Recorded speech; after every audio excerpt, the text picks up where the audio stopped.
ہم اسلام کی تلاش میں ہیں کہ ان تمام فرقوں میں اسلام کہاں گم ہو گیا ہے۔ اگر اسلام اپنی اصل شکل میں ہوتا تو مسلمانوں کا یہ حال نہ ہوتا۔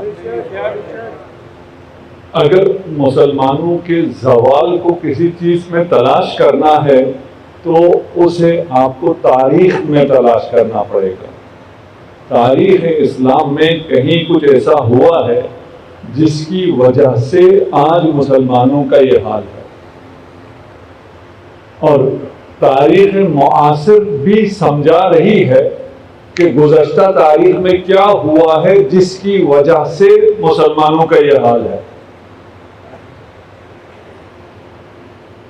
جس نعرے کے احیاء کی آپ بات کر رہے تھے، نعرے حیدری کی، اسی نعرے نے اسلام کو بچایا تھا اور یہی نعرہ اسلام کو بچا سکتا ہے۔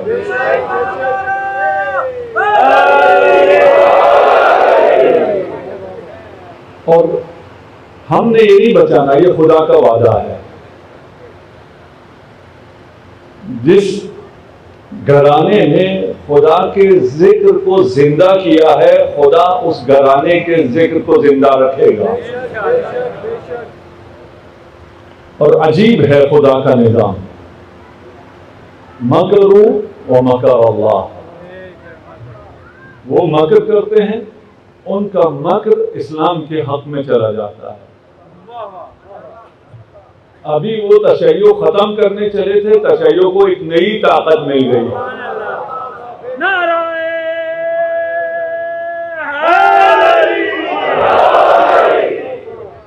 ان کی طرف سے کیے ہوئے تمام مکر ان کے خلاف استعمال ہوئے، ان کے خلاف گئے۔ وہ جو سوچتے تھے کہ دنیا میں سب سے زیادہ سیکیورٹی، امن اس خطے میں ہے، دنیا سے چھوڑ کے، یورپ امریکہ چھوڑ کے ایک خطے میں جمع ہوئے تھے کہ یہاں تو امن ہے، یہاں آئرن ڈوم ہے، اس کے اوپر پتہ نہیں کون سا ڈوم ہے، پھر کون سا داؤد سٹرنگ ہے، اس کے اوپر پتہ نہیں کس کا ہاتھ ہے، اس کے اوپر شیطان بزرگ کا ہاتھ ہے۔ انہوں نے اپنی آنکھوں سے دیکھ لیا کہ دنیا میں جو سب سے ناامن ترین جگہ ہے وہ اسرائیل ہے۔ اور کس نے اسے ناامن کیا؟ ان تمام ٹیکنالوجی کے مقابل میں مسلمانوں کے پاس کوئی ٹیکنالوجی نہیں تھی، مسلمانوں کے پاس خیبر شکن تھا۔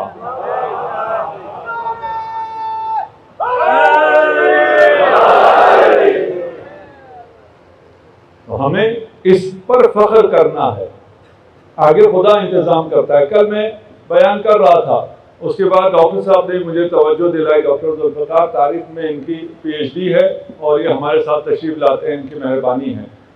انہوں نے توجہ دلائی، انہوں نے کہا کہ ایک آپ بھول گئے۔ میں بھولا نہیں، میرے پاس بہت سی چیزیں ہیں۔ میں نے آپ سے کہا کہ اگر میں اجداد نبی کو بیان کروں تو اتنا ہے کہ یہ اشرا ختم ہوگا، مطلب ختم نہیں ہوں گے، لیکن میں نے بات کو آگے بھی چلانا ہے۔ ابرہہ نے جب حملہ کیا اور اس نے کہا کہ میں مکہ کے سردار کو بلا رہا ہوں، اس کے آنے پر درباریوں سے کہا تم میں سے کسی نے کھڑے نہیں ہونا۔ درباریوں کو بادشاہ کا حکم ہے کہ تم نے کھڑے نہیں ہونا۔ حضرت عبد المطلب اس شان سے تشریف لائے، سب سے پہلے ابرہہ خود کھڑا ہو گیا۔ اس کے کھڑے ہونے پہ سارا دربار کھڑا ہو گیا۔ اس کے بعد اس نے درباریوں سے کہا تم کیوں کھڑے ہوئے؟ ان کا تو کیوں کھڑا ہوا؟ تو یہ خدائی ہے، مکروا ومکر اللہ۔ ہمیں اگر صحیح اسلام چاہیے، باعزت اسلام چاہیے، تو ہمیں آل رسول سے ملے گا، وہ ہمیں اسی گھرانے سے ملے گا۔ آپ درود پڑھتے ہیں محمد و آل محمد پر اور ابراہیم و آل ابراہیم پر، یہ حضرت ابو طالب تک آل ابراہیم پر درود بھیجتے ہیں سارے مسلمان۔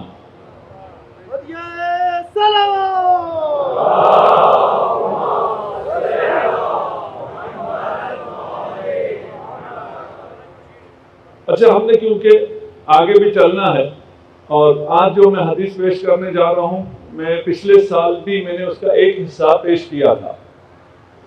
یہاں بھی بہت سی ایسی چیزیں ہیں جو اس عشرے کی اور اس جو موضوع ہم لے کے چل رہے ہیں اس کی مناسبت سے بحث ہونی چاہیے، لیکن ہم صرف اس لیے نہیں کر رہے کہ آپ پچھلے سال سن چکے ہیں، تو ہم بہت سی چیزوں کو اس لیے چھوڑ رہے ہیں کہ اس پچھلے عشرے سے ہم مدد لے رہے ہیں، وإلا ہم بات آگے پہنچا نہیں سکیں گے۔ یہ جو حدیث ابھی پیش کرنے جا رہا ہوں یہ ہم نے پچھلے سال پیش کیا، لیکن جو جہاد آج پیش کر رہا ہوں وہ پچھلے سال ہم نے پیش نہیں کی، اس لیے اگر کسی کے حافظے میں تھوڑا بہت رہے اور کہیں یہ تو پچھلے سال سن چکے ہیں، نہیں پچھلے سال آپ نے نہیں سنا۔ اس حدیث پہ آنے سے پہلے میں بچوں کو متوجہ کروں کہ اگر آپ کوئی کہانی لکھ رہے ہوں، سادات کون بیٹھے ہیں یہاں سامنے، یہ سادات بیٹھے ہیں، اس کہانی میں آپ سردار ہیں اور میں غلام ہوں، آپ کہانی لکھ رہے ہیں، کوئی رائٹر بھی ہوگا یہاں پہ، ہے کوئی؟ یہ لکھنا شروع کریں ذرا، یہ آپ کہانی لکھ رہے ہیں، آپ سردار ہیں میں غلام ہوں، آپ سردار ہیں میں غلام ہوں، کہانی ایسی لکھی جائے گی، جو سردار کا مقام ہوتا ہے وہ اس کو دیا جائے گا، جو غلام کا مقام ہوتا ہے وہ اس کو دیا جائے گا۔ کہانی لکھتے لکھتے ایک دم ایسا ہو جائے کہ غلام سردار بن جائے، سردار غلام بن جائے، ایک سیکوینس ایسا آ جائے۔ کون لکھ رہا تھا؟ کوئی ہے لکھنے والا؟ ذہن میں سب لکھ رہے ہیں، لکھنا آتا ہے نہیں آتا سب لکھ رہے ہیں کہانی۔ یہ سردار کو غلام بنا دیا، غلام کو سردار بنا دیا۔ آپ کہیں گے ہو سکتا ہے کوئی غلام باغی ہو گیا ہو، یہ تو ہو سکتا ہے کہ غلام باغی ہو گیا، اب یہ غلام جو ہے اس نے تختہ الٹ دیا، خود سردار بن گیا۔ نہیں، کہانی آگے چلے گی، وہ پھر غلام غلام ہو جائے گا، سردار سردار رہے گا۔ کوئی بغاوت کی کہانی بھی نہیں ہے، ایسا ہو سکتا ہے؟ اس کہانی کو اگر آپ کو دیا جائے تو آپ کیا کہیں گے؟ یہ ایک سیکوینس غلط آ گیا، اس کو آپ ہٹا دیں۔ یہ بات آپ تک پہنچ گئی؟ ٹھیک۔ اچھا، اب میں جو پیش کر رہا ہوں یہ میں اہل سنت کتابوں سے پیش کر رہا ہوں۔ ویسے تو اگر ہم اپنی کتابوں سے پیش کریں تو پھر سردار کا مقام بہت بلند ہے، ٹھیک ہے نا؟ مجھے اپنے کتابوں سے کوئی پیش کرنے کی ضرورت نہیں ہے۔ میں جس سردار کی بات کرنے جا رہا ہوں وہ ایسا سردار ہے جس کا علی جیسا غلام ہے۔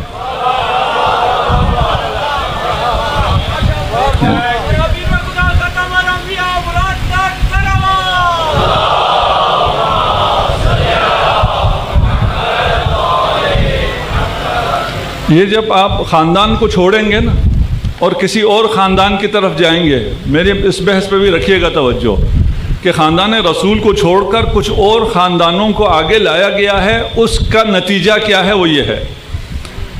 پہلے ہم سردار کی سرداری بیان کر رہے ہیں، متفق روایات ہیں، اول ما خلق اللہ نوری، اللہ نے سب سے پہلے میرے نور کو خلق کیا، سب سے پہلے نور محمد مصطفیٰ صلی اللہ علیہ وآلہ وسلم۔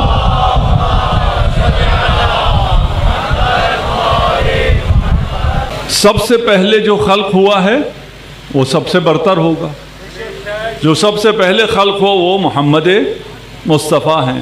اس کے بعد جتنے بھی خلق ہوئے ہیں ان کو رسول خدا نے خلق ہوتے ہوئے دیکھا ہے، ان میں سے کوئی رسول کا استاد نہیں ہو سکتا۔ اس کے بعد متفقہ روایت ہمارے ہاں تو بہت زیادہ ہے، اہل سنت میں بھی ہے، کہ تمام فرشتوں نے جس آدم کو سجدہ کیا وہ اس لیے کہ صلب آدم میں نور محمد تھا۔ آدم نے آدم کو سجدہ کیا، تمام ملائکہ نے کیا، جس نے نہیں کیا وہ ابلیس قرار پایا۔ اب ابلیس نے کتنی عبادت کی تھی، کتنی نمازیں پڑھی تھی، کتنا یا اللہ مدد کہا تھا، توحید ابلیس سے بڑھ کر کون جانتا تھا؟ پھر ابلیس اور راندہ درگار کیوں بنا؟ اس لیے کہ اللہ کو تو مانتا تھا، ولی اللہ کو ماننے سے انکار کیا۔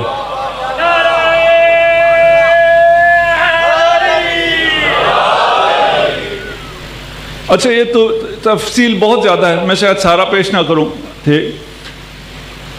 یہ حضرت جبرائیل ہی سے، یہ میں نے آپ سے کہانی کہا، یہ حقیقت ہے۔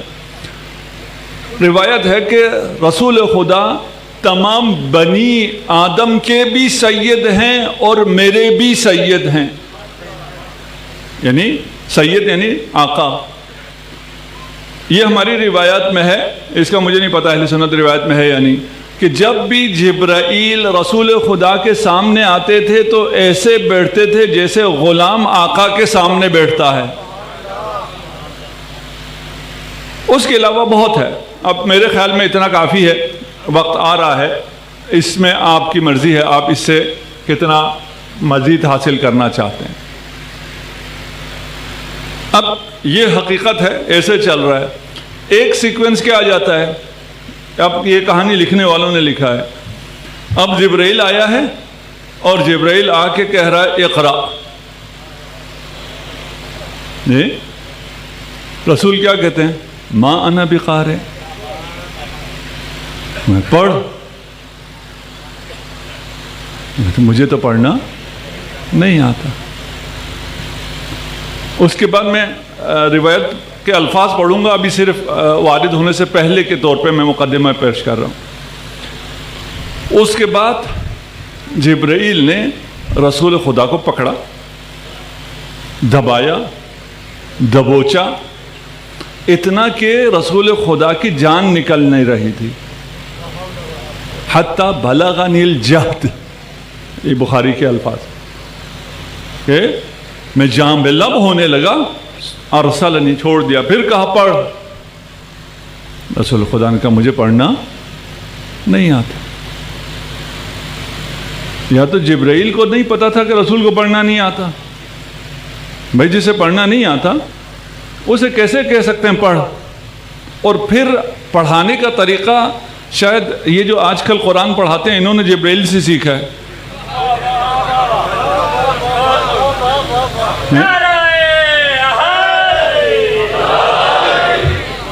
یہ ہم بچے کو قرآن پڑھانے کے لیے بھیجتے ہیں، وہ ڈنڈے مارتا ہے۔ الرحمن علم القرآن، خدا کہتا ہے رحمان قرآن کی تعلیم دیتا ہے نا۔ یہ جھوٹی کہانی کی وجہ سے پتہ نہیں انہوں نے کیا سیکھ لیا۔ پھر دبوچتا ہے، پھر چھوڑتا ہے، پھر دبوچتا ہے، پھر پھینکتا ہے، بالآخرہ رسول خدا پڑھ لیتے ہیں۔ اب کون آقا ہے، کون غلام ہے، کون استاد ہے، کون شاگرد ہے، کس کا مقام بلند ہے، کس کا مقام پست ہے۔ آپ ایک فوجی شہر میں رہتے ہیں، JHQ ابھی تک آپ کے پاس ہی ہے، کچھ عرصے میں شاید آ جائے گا ہماری طرف۔ یہاں ایک جنرل ہو اور ایک صوبیدار ہو۔ ایک دن صوبیدار کو یہ مل جائے، وہ جنرل کو پٹخنا شروع کرے پڑھ، اور جنرل جنرل رہے، صوبیدار صوبیدار رہے، اور اس کے بعد بھی اس کو پھر پڑھنا آ گیا۔ اس کہانی کے مطابق رسول خدا کو پڑھنا آ گیا، پڑھنا شروع کر دیا۔ عقیدہ کیا ہے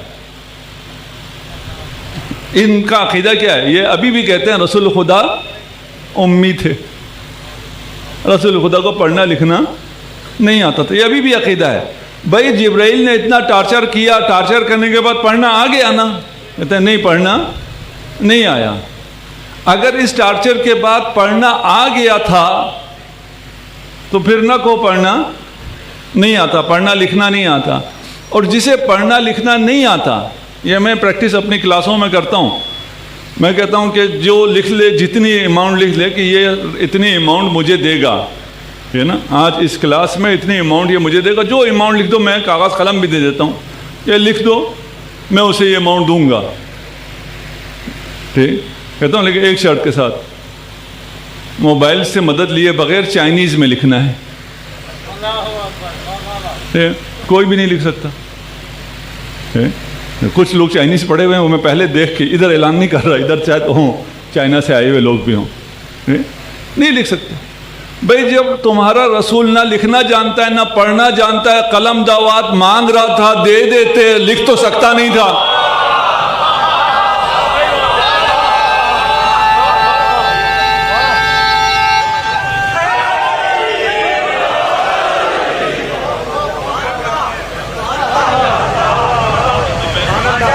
تو یہ جو جھوٹ چل رہا ہوتا ہے اسے صرف تھوڑی دیر دیکھنا ہوتا ہے، تھوڑا سا نیوٹرل ہو کے اگر اسے پڑھنا شروع کرے سب کو سمجھ میں آتا ہے یہ جھوٹ چل رہا ہے. یہ اس کے ساتھ جا نہیں رہا. یہ پڑھنا آ گیا، پڑھنا نہیں آتا، لکھنا آتا ہے، لکھنا نہیں آتا. جسے لکھنا نہیں آتا اسے قلم دوا دینے میں جان جا رہی ہے. یہ کہانی آپس میں جوڑ نہیں رہی. کوئی مسئلہ ہے. تو یہ مسئلہ کیا ہے؟ یہ روایت اگر ہم دیکھیں اس کو تو اس روایت کا اگر راوی زہری ہے اور ایک نام میں بھول گیا، اس کے بعد حضرت ام المومنین عائشہ ہیں. زہری اور کون تھا؟ زبیر تھا میرا خیال. دیکھ لیتا ہوں اس میں لکھا ہوا ہے. اچھا یہ واقعہ کب کا ہے؟ بعثت کا ہے. بعثت کے وقت ام المومنین کی عمر کیا تھی؟ جو یہ واقعہ نقل کر رہے ہیں اس وقت ان کی عمر کیا تھی؟ -13.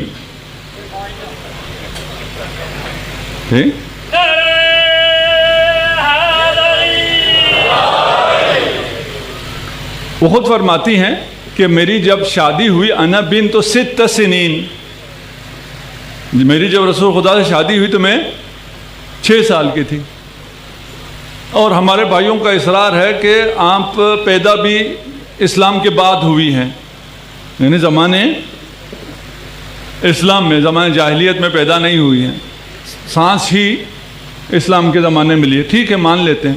ابھی ہمیں عمر سے بھی بحث نہیں ہے. 6 سال 9 سال سے بھی ہمیں کوئی بحث نہیں ہے. یہ یقینی ہے کہ اس وقت یا نہیں تھی یا -13 تھی یا بہت کم 2-4 سال کی تھی. تو انہوں نے خود تو نہیں دیکھا. جب انہوں نے خود نہیں دیکھا تو انہوں نے یہ واقعہ نقل کیسے کر دیا؟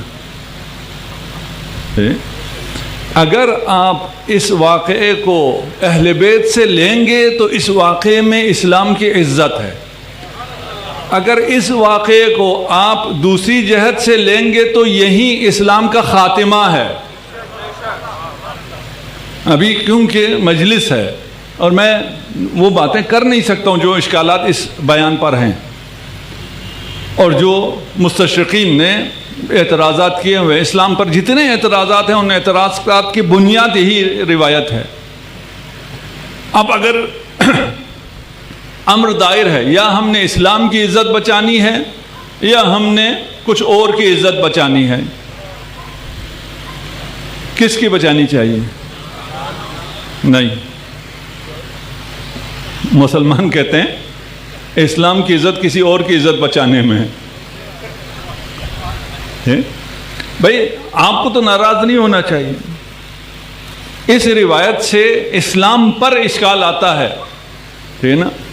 اور یہ روایت جو آپ کہتے ہیں کہ حضرت عائشہ سے ہے، یہ حضرت عائشہ کی روایت نہیں ہے، اس لیے کہ وہ اس وقت تھی ہی نہیں.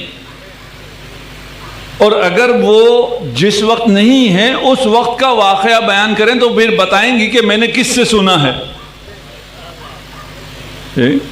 آپ کہیں گے بھائی رسول کے گھر میں تھی، رسول سے سنا ہے. کیا بتانے کی کیا ضرورت ہے؟ آپ کو بتانے کی ضرورت ہے، انہیں تو بتانے کی ضرورت نہیں ہے. اس واقعے میں جو چیزیں وہ بتا رہی ہیں اس میں کچھ وقت رسول خدا بے ہوش ہیں. اس وقت کیا کیا ہوا اس کہانی کے مطابق رسول خدا کو تو پتہ نہیں ہے جو بتایا ہو کہ جب میں ہوش سے چلا گیا تو پھر جبرائیل نے کیا کیا، رسول کو کیا پتہ کیا کیا. کہانی کے مطابق چل رہے ہیں. ہاں یہ کوئی گستاخی نہ ہو، ہم نہیں کہہ رہے رسول کبھی بے ہوش ہو سکتے ہیں، نہیں ہو سکتے. یہ ہمارا عقیدہ اور ہے نا. ہمارا عقیدہ اگر بیان کریں بہت اسلام کی عزت ہے ہمارا عقیدہ. پھر حضرت خدیجہ اور ورقہ بن نوفل کے درمیان جو گفتگو ہوئی وہ تو رسول خدا نے بیان نہیں کی. وہ تو رسول خدا کو پتہ نہیں ہے۔ اچھا حضرت خدیجہ سے سنا ہوگا، اگر رسول خدا کو نہیں تو حضرت خدیجہ کو تو یہ چیزیں پتہ تھیں، ان سے سنا ہوگا۔ تو حضرت عائشہ نے حضرت خدیجہ کو دیکھا ہی نہیں ہے، ملی ہی نہیں ہے، پیدا ہی نہیں ہوئی، یہ تو یقینی ہے عمر جو بھی ہو۔ تو یہ روایت پھر آئی کہاں سے؟ ذرا صلوات پڑھ دیجیے محمد وآل محمد۔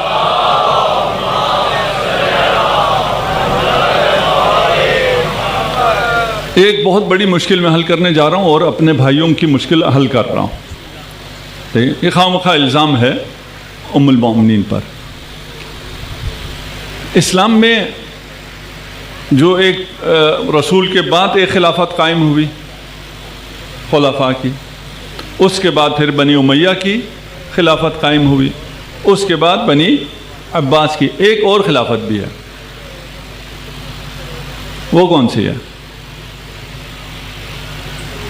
وہ عبداللہ ابن زبیر کی، زبیریوں کے خلاف۔ معمولاً اس کا ذکر کم آتا ہے۔ اس دوران بہت کچھ ہوا ہے، اب تاریخ ہے اور میرا یہ موضوع نہیں ہے، میں صرف آپ کو ہنٹ دے کے جا رہا ہوں۔ اگر آپ کتابوں میں ام المومنین کے بارے میں پڑھیں تو بہت سی عجیب سی روایتیں بھی مل جاتی ہیں جو کہ کوئی رسول کا چاہنے والا یا ام المومنین کا چاہنے والا اسے نقل نہیں کرتا، لیکن وہ ہے۔ بھئی اتنی عقیدت جن مسلمانوں کو ہو وہ یہ ایسی باتیں نہ کرتے، تو یہ کیا ہوا ہے؟ یہ آپ نے دیکھا ہے کچھ لوگ کچھ وقت پسندیدہ ہوتے ہیں، کچھ وقت ناپسند ہو جاتے ہیں، کچھ کو خود لاتے ہیں اور پھر خود ہی ان کو اڈیالہ بھی بیچ دیتے ہیں۔ یہ ہوتا رہتا ہے، سیاست کا حصہ ہے۔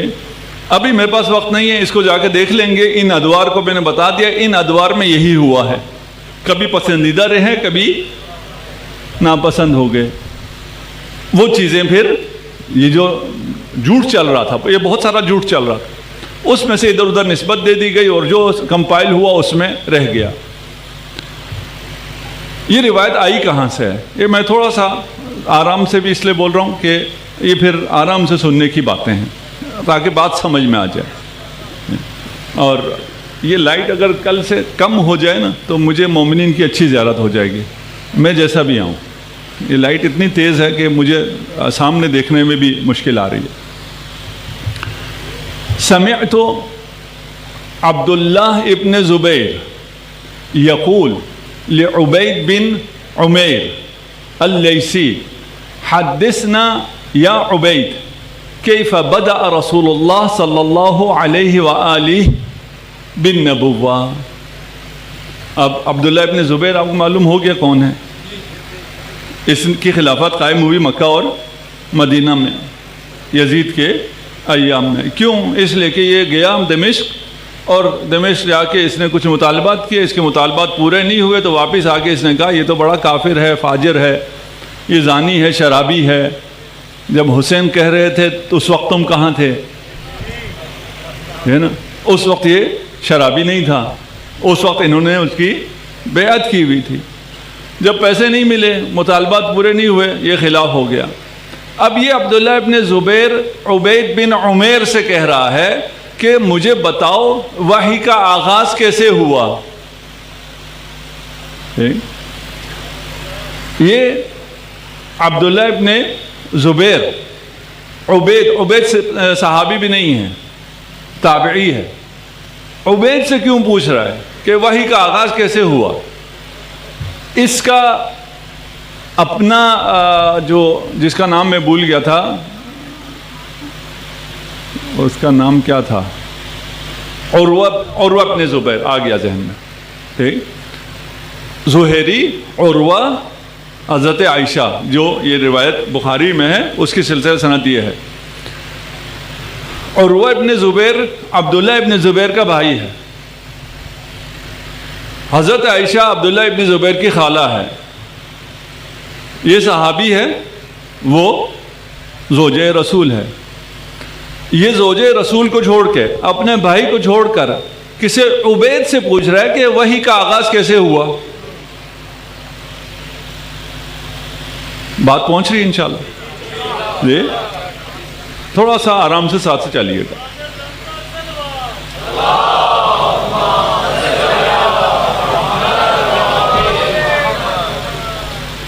اس نے سنانا شروع کیا. کس نے؟ عمیر نے. عمیر کون تھا؟ عمیر قصہ گو تھا. قصہ خوانی بازار سنا ہوا ہے نا پشاور کا, ہے نا؟ وہ کیا ہوتا تھا اس بازار میں؟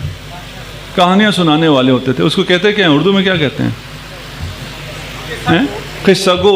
تو قصہ گو تو میں نے کہہ دیا تھا یہ فارسی ہے, ٹھیک ہے. کوئی ٹھیٹ پنجابی کے لفظ ہو تو بتا دیں تاکہ صحیح سمجھ میں آئے کہ کیسے ہوتے ہیں یہ قصہ گو, ٹھیک ہے نا. قصہ گو پھر بھی تھوڑا سا اچھا لگ رہا ہے, یہ کوئی اچھے لوگ ہوتے نہیں ہیں, یہ پیلنے والے ہوتے ہیں. انہیں کوئی چھوٹی سی چیز ملے آگے یہ کہانی بناتے ہیں, ٹھیک. تو عبداللہ ابن زبیر نے بھی کہانی سننی تھی. اس نے پوچھا, اس نے یہ کہانی سنا دی. اس کی یہ کہانی بادشاہ کو, خلیفہ ہے عبداللہ ابن زبیر, اسے پسند آئی. ٹھیک. اس کو اس نے رائج کر دیا. زبیریوں کو یہ کہانی کیوں سوٹ کرتی تھی؟ اس لیے کہ اس کہانی میں ورقہ بن نوفل ہے. ایک ٹارچر تو رسول خدا کو جبرائیل نے کیا. اس کے بعد یہ رسول خدا آئے حضرت ختیجہ کے پاس. حضرت ختیجہ اس کو لے گئی ورقہ بن نوفل. ورقہ بن نوفل کون ہے؟ حضرت ختیجہ کزن. ایک اور چیز آپ کو پتہ نہیں ہے, یہ اور کون ہے؟ یہ زبیریوں کا بھی کزن ہے. یہ عبداللہ ابن زبیر کا بھی چچا ہے. اب یہاں اس کہانی سے زبیریوں کو کیا فائدہ ہوا؟ اس کہانی سے اہل بیت کو نکال کر زبیر کو لایا گیا کہ اگر اہل بیت کے بزرگوں کا اسلام پر احسان ہے تو ہمارے بزرگ کا اس سے بڑا احسان ہے. اگر ورقہ بن نوفل نہ ہوتا تو تمہارے رسول کو تو پتہ ہی نہ چلتا وہ رسول ہے. نعوذ باللہ. پہنچے کہاں جی؟ زبیریوں نے یہ کہانی چلائی. زبیریوں سے یہ کہانی بنی امیہ نے بھی خرید لی کیونکہ اس میں علی نہیں ہے. علی نہ ہو یہ مشترکہ دشمن ہو گیا. اس ابتدائی وحی سے علی اور خاندان رسالت کے افراد کو نکال دیا. یہ بنی امیہ کے بھی حق میں تھا. اس کے بعد بنی عباس آئی, اس نے بھی اسی کو لیا. ابن اسحاق ان کا راوی ہے, اس نے بھی اسی روایت کو لے لیا. اس میں ان کا بھی فائدہ تھا. کیوں؟ اس لیے کہ اس میں سے علی باہر ہے, ابو طالب کا ذکر نہیں ہے. اس طرح یہ روایت اسلام کی رسمی روایت بن گئی. جو روایت اسلام کے خلاف ہے وہ اسلام کی رسمی روایت بن گئی. اب اگر ورقہ بن نوفل کو تھوڑا سا پہچاننا ہوگا, تھوڑا سا پتہ چل گیا آپ کو کہ یہ زبیریوں نے اسے پروموٹ کیا یہ بتانے کے لیے کہ ہمارا احسان ہے. صحیح بخاری میں دو روایتیں ملتی ہیں. ایک کہتے ہیں ورقہ بن نوفل اندھا تھا اور وہ انجیل کو عبرانی میں لکھا کرتا تھا.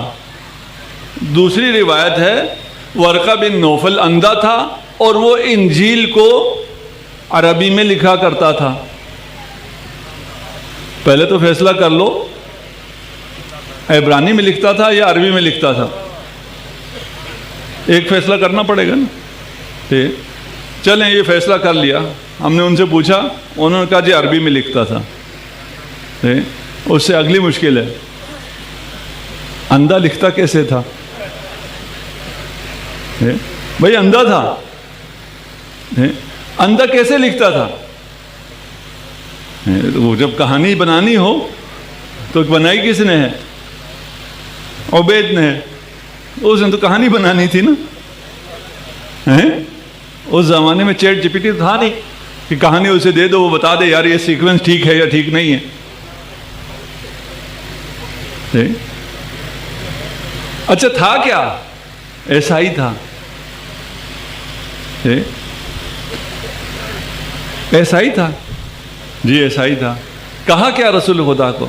کہا یہ جو جبرائیل تم پہ آیا ہے یہ وہی ہے جو موسیٰ پہ آتا تھا. بھئی ایسا ہی عیسیٰ کی بات کرے گا، ایسا ہی موسیٰ کی بات کیوں کر رہا ہے؟ بھئی اگر یہ ایسا ہی تھا تو پھر یہ موسیٰ کی بات کیوں کر رہا ہے؟ یہ وہی ہے جو موسیٰ پہ نازل ہوتا تھا. تو عیسیٰ پہ کون نازل ہوتا تھا؟ یہ یہودیوں کی عیسائیوں سے ابھی دوستی ہوئی ہے اور یہ بھی بھگتیں گے.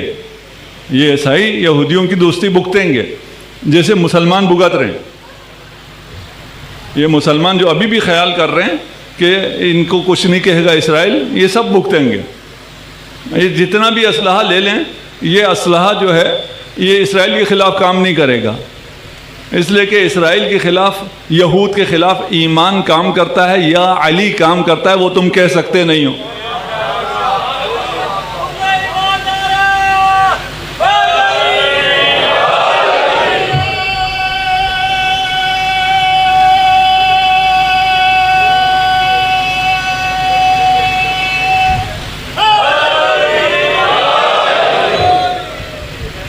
اچھا یہ عبید نے یہ کہانی لی کہاں سے؟ تو اگر آپ یہ ناول پڑھتے ہو، کہانی پڑھتے ہو، ڈرامے دیکھتے ہو، فلان کرتے ہو، تو یہ کوئی سب اکثر ایک دوسرے کا چربہ ہوتا ہے. ایک وہاں چل رہی ہوتی ہے، اس کو تھوڑا سا ادھر ادھر کر کے یہاں کوئی فلم بن جاتی ہے، ڈرامہ بن جاتا ہے، ناول آ جاتا ہے. یہ ایک قدیس ہے، قدیس اگسطینیوس، یہ اس کا قصہ ہے. یہ ان کتابوں میں پہلے سے موجود ہے. وہ تھا، اس سے کوئی گناہ ہو گیا تھا، اس سے کہا 3 دفعہ، اس سے کہا پڑھ، اسے ٹارچر کیا، اس ٹارچر کے بعد وہ ٹھیک ہو گیا. اس کہانی کو اس نے لا کر رسول خدا پہ فٹ کر دیا. اب تو پتہ چلا نا یہ ہے قصہ کو. بھئی اینن یہی چیز 3 دفعہ ہی کیوں کہا ہے؟ یار جبرائیل کے پاس ایسی پاور ہونی چاہیے تھی کہ 1 دفعہ ہی سکویز کرتا اور رسول کو پڑھنا آ جاتا. یہ 3 دفعہ کیوں ہوا؟ اس لیے کہ پچھلی کہانی میں 3 دفعہ ہے. جس کہانی سے کا یہ چربہ ہے وہاں 3 دفعہ ہے، یہاں بھی 3 دفعہ ہے. 3 دفعہ کے بعد وہاں بھی پڑھنے کا ہے، وہاں بھی اقرا ہی ہے، وہ کتاب پڑھ ہے، یہاں بھی پڑھنے سے تعلق ہے. ہماری روایت کیا ہے؟ اہل بیت کی روایت کیا ہے نا؟ اہل بیت کی روایت یہ ہے کہ جب رسول خدا پر وحی نازل ہوئی تو شیطان کی چیخ بلند ہوئی. جب رن تو شیطان کو علی ابن ابی طالب نے سنا. علی غار حرا میں رسول کے ساتھ تھے جب پہلے وحی ہو رہی تھی. رسول کو شک نہیں ہوا، ممکن نہیں ہے رسول کو شک ہو. علی ابن ابی طالب نے بھی وہی سنا جو رسول نے سنا.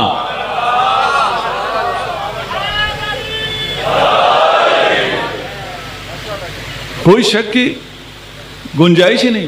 وحی قلب پر نازل ہوتی ہے. جو چیز آپ کے دل میں بیٹھ جائے، وہ کیوں کہتے ہیں ان مجلسوں میں مت آؤ؟ اس لیے کہ آپ کی باتیں ان کے دل میں بیٹھ جاتی ہیں، اور جو دل میں اتر جائے پھر شک نہیں ہوتا. جو مرضی آپ نے کہا ہو اور جو مرضی آپ نے سکھایا ہو، پہلے آپ کی باتیں دل میں اتر جاتی ہیں. یہ جو ہماری عام سی بات دل میں اتر جاتی ہے تو اس کو پھر شک نہیں ہوتا.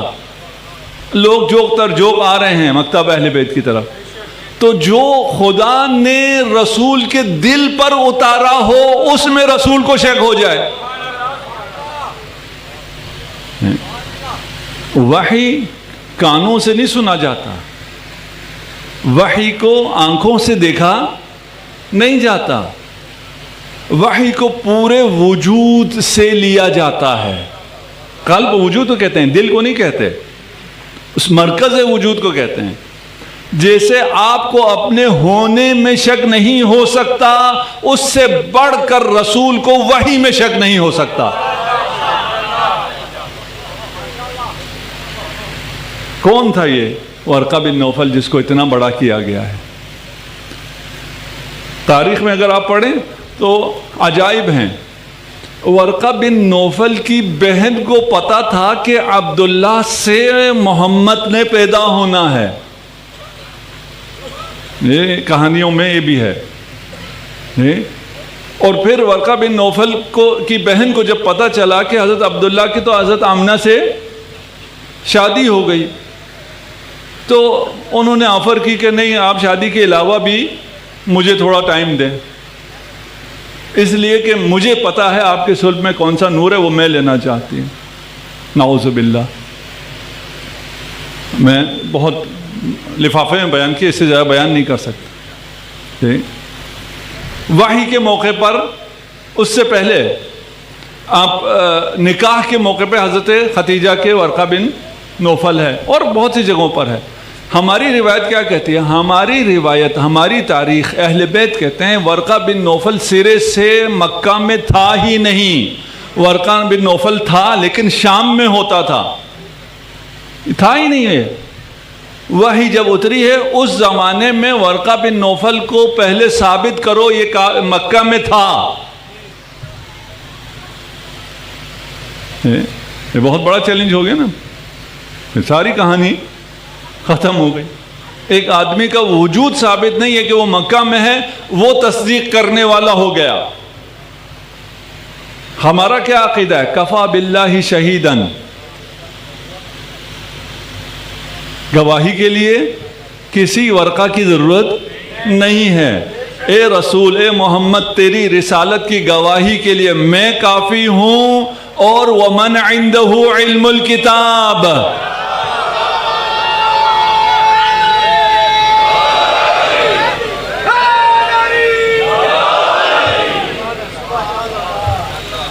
دیکھیں آیت کہہ رہے کافی، کفا باللہ شہیدہ، کافی ہے.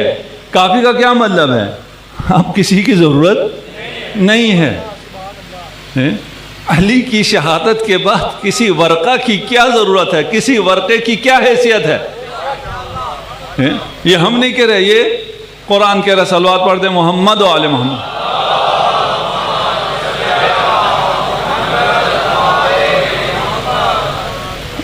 بہت سے مطالب تھے، یا تو کل کچھ پیش کروں گا، نہیں تو بات سمجھ میں آنے کے لیے اتنا کافی ہے. یہ دین ہمیں جس گھرانے سے ملا ہے اسی گھرانے کے ساتھ رہو. اگر اس گھرانے کو چھوڑ دو تو رسوائی اور ذلت تمہارے مقدر کا ہے. ہاتھ من ذلہ صرف کربلا میں ہے.